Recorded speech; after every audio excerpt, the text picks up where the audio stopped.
umaskini. Clement Masombo, KTN. Bila shaka hiyo ndiyo hali ya uchumi wa taifa. Je, hali ya mahakama iko vipi? Manake Jaji Mkuu Martha Koome ametoa taarifa kuhusiana na hali ya mahakama humu nchini na upatikanaji wa haki ambayo ni kati ya mwaka 2024-2025. Kwenye hafla hiyo mahakama pia imezindua mageuzi ya kijamii kupitia mwongozo wa kupata haki. Naibu Rais Kithure Kindiki anahudhuria hafla hiyo na kwa sasa hivi anahutubu. Hebu tumsikilize. What we are looking for is clarity on where that independence meets with interdependence with other arms of government. Because at some point, however extreme, however pure that doctrine is, at some point it will intersect with interdependence. That is my understanding of separation of powers and the old doctrine of Montesquieu, and all the students of constitutional law in the House will agree with me. Because unless you want to persuade me, which you won't, that this independence is limitless, because that again would go against the doctrine of separation of powers, which in its basic form says that every man or woman entrusted with power has the tendency to push that power as far as it can go. So the only remedy to make sure that no arm of government or no person holding public office abuses the power they have is the checks and balances and the intersection between what that arm or that person does with other organs of state. I have submitted before, and I do submit here again, now that I have the chance, that this independence, broad and pure as it may be, must only be restricted to 4 areas. 1, decisional independence, which allows every individual judge and every judicial officer to determine the outcome of a matter before them based on the facts, the law, the evidence. There is no negotiation about decisional independence. That one is pure and it is complete.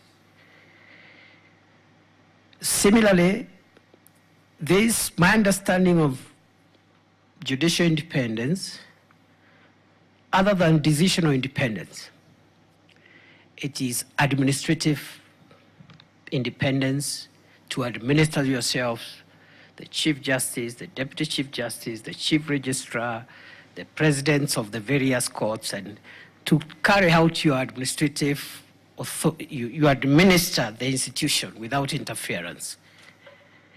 Thirdly, operational independence, to carry out your operations without interference. And finally, financial autonomy, which is what we are discussing here, how we can perfect that. Anything beyond those 4 legs, decisional independence, financial independence, administrative independence, and operational independence, you must submit to other arms of government and other agencies for a democracy to work. That is my submission, and I could be persuaded otherwise, but not today. The second reflection is on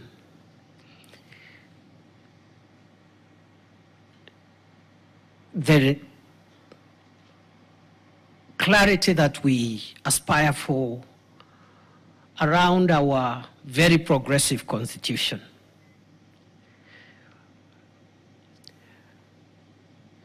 My understanding, and here I want to admit I could be wrong, is that the jurisprudence I've seen so far since this very progressive constitution came to place somehow equates the entire constitutional framework and treats it as a set of norms of equal status. So you interpret the Constitution from cover to cover and assume anything and everything provided, all the norms enshrined in that Constitution enjoy equal constitutional status because those are provisions of the Constitution.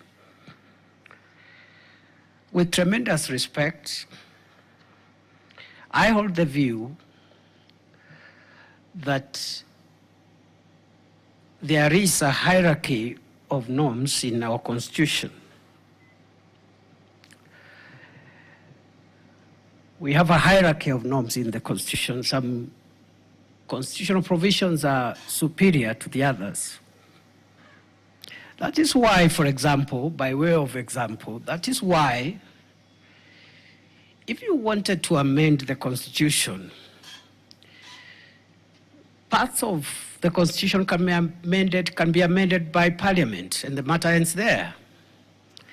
But if you touch other norms, you have to go back and conduct a referendum. That already creates a hierarchy of norms in the Constitution. If you touch this one, you go back and do a referendum. The others, you can amend. That is just one example of the hierarchy of constitutional norms. The same document, same constitution, but it creates a staircase of norms.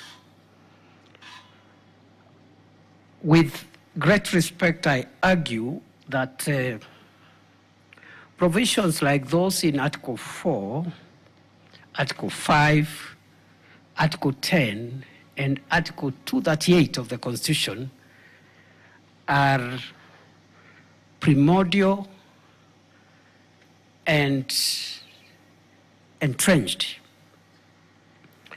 national interest issues which cannot be varied even by the judiciary. If the judiciary attempts to vary those primordial and existential norms, the judiciary runs in confrontation with the people.